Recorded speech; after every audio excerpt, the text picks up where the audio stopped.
Fala pessoal, na aula de hoje a gente vai falar principalmente sobre a patogenia e sobre a fisiopatologia da aterosclerose.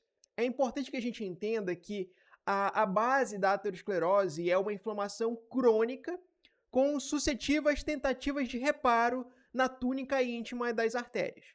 E por que isso acontece, professor? Bem, eu trouxe esse esquema aqui nessa imagem que é muito legal, que explica toda a fisiopatologia da aterosclerose, onde a gente tem aqui o seguinte, ó, a luz do vaso, ou seja, o interior das artérias, a gente consegue ver aqui, ó, a túnica íntima, onde a gente consegue ver inclusive aqui, ó, as células endoteliais do vaso, aqui a matriz, né, extracelular, cujo essas células endoteliais repousam no vaso, a gente tem aqui a membrana elástica. Outra coisa que eu quero que vocês entendam aqui nessa imagem é que a gente inicia aqui, ó, com o vaso, né, normal, e ao longo do tempo a gente tem um desenvolvimento da aterosclerose aqui nessa porção mais final da imagem. Então, pessoal, no modelo de patogenia da aterosclerose, a gente tem inicialmente uma lesão ou disfunção das células endoteliais. E é importante salientar que quando a gente fala de lesão, não necessariamente a gente faz com que esse vaso, né, que essa artéria fique desnuda, ou seja, sem as suas células endoteliais. A gente pode ter simplesmente uma disfunção dessas células endoteliais, tá? De tal forma que a gente aumenta a perfusão dessas células endoteliais, fazendo assim que a gente tenha a maior entrada de algumas substâncias, principalmente de LDL, que se torna oxidado aqui na túnica íntima. Professor, e o que vai causar essa lesão? Bem, a gente tem que entender que a aterosclerose ela é uma doença multifatorial, ou seja, é a combinação de vários fatores. Obviamente, alguns fatores podem ser mais importantes que outros para que o paciente, para que o indivíduo desenvolva essa aterosclerose. E dentre os fatores, né, multifatoriais que levam à aterosclerose, a gente tem hiperlipidemia, hipertensão, tabagismo, toxinas, reações imunes e até mesmo outros fatores hemodinâmicos e até mesmo os vírus podem estar nessa base multifatorial, fazendo com que a pessoa, o indivíduo, desenvolva a aterosclerose. Essa lesão endotelial, ela leva também a uma maior adesão de leucócitos, principalmente de monócitos. Então, esses monócitos, ao se aderirem ao endotélio, eles vão fazer o processo de transmigração. O monócito, quando ele entra, né, nos tecidos, ele se diferencia em macrófago. E esse macrófago aqui, pessoal, é ele, né, que vai fazer a fagocitação desse LDL oxidado. Então, quando isso acontece, esse macrófago ele se torna ativado e passa a liberar diversas citocinas aqui, que aumentam ainda mais o processo inflamatório aqui na túnica íntima. Dentre as citocinas que eles liberam, pessoal, a gente tem aqui, ó, as proteínas quimiotáticas de monócitos, tá? Então, quando eles liberam isso, tá? Eles vão fazer com que a gente tenha maior emigração de monócitos aqui para a túnica íntima. E esses monócitos, obviamente, se diferenciam em mais macrófagos. Então, a gente vai ter uma maior fagocitose de LDL oxidado. Além que a gente também tem a emigração aqui de células T. E essas células T, o papel exato delas na aterosclerose ainda não é bem definido, tá? Os livros falam isso pra gente. Mas a gente sabe que essas células T, esses linfócitos T, eles liberam citocinas como o interferon gama, que auxilia a ativação desse macrófago. E é importante falar mais ainda.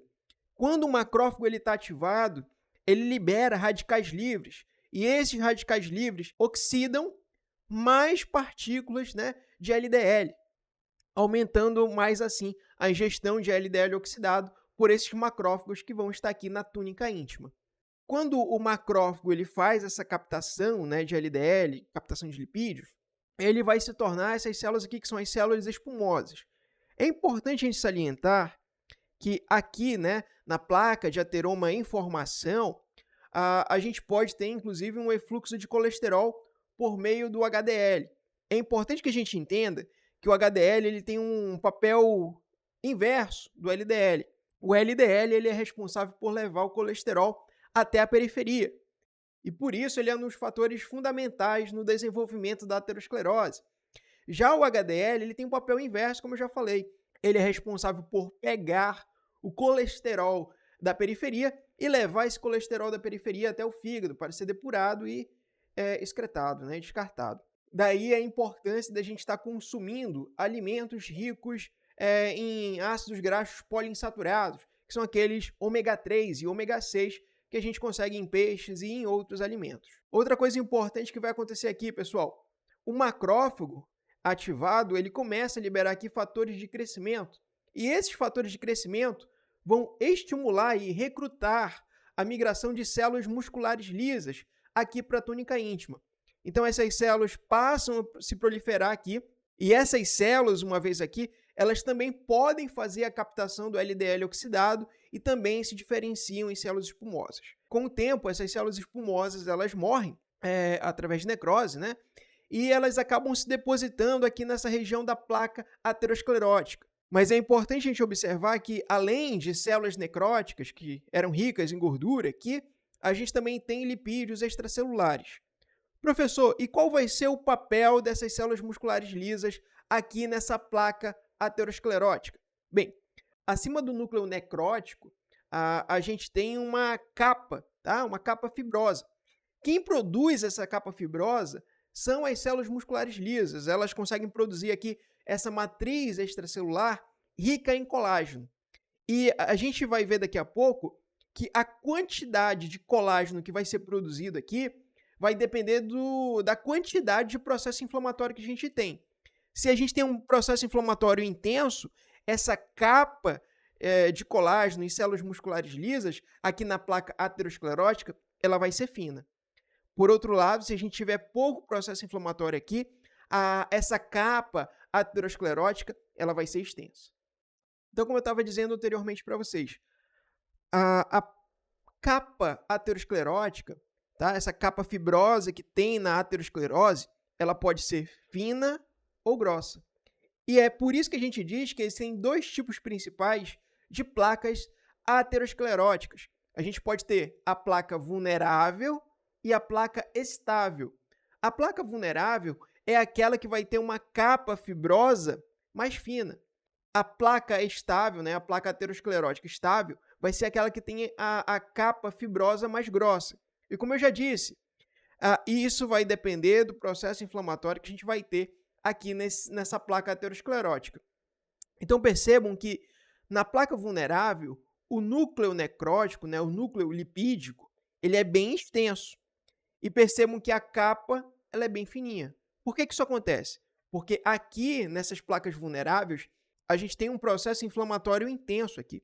O processo inflamatório nessa placa aterosclerótica, ela impede que as células musculares lisas formem uma capa fibrosa muito grossa. E o processo inverso acontece aqui nas placas estáveis. Como a gente tem pouca inflamação aqui, a gente acaba tendo uma capa fibrosa bem espessa. Por quê? A inflamação, como não tem inflamação aqui, as células musculares lisas, elas conseguem formar essa capa fibrosa mais extensa, além que o próprio processo inflamatório consome o colágeno que é produzido por essas células musculares lisas, tá? Então percebam também que o núcleo lipídico aqui na placa estável, ela é mais fina, beleza? Então, pessoal, essa é a nossa aula de hoje. Espero muito que vocês tenham gostado. Não esquece de deixar o seu like aqui embaixo e se inscrever no canal, caso você ainda não seja inscrito. E lembrando que essa é uma aula resumo. E se você quiser uma aula mais completa sobre a aterosclerose, eu vou deixar aqui no lado direito da tela. Então, muito obrigado e até a nossa próxima aula.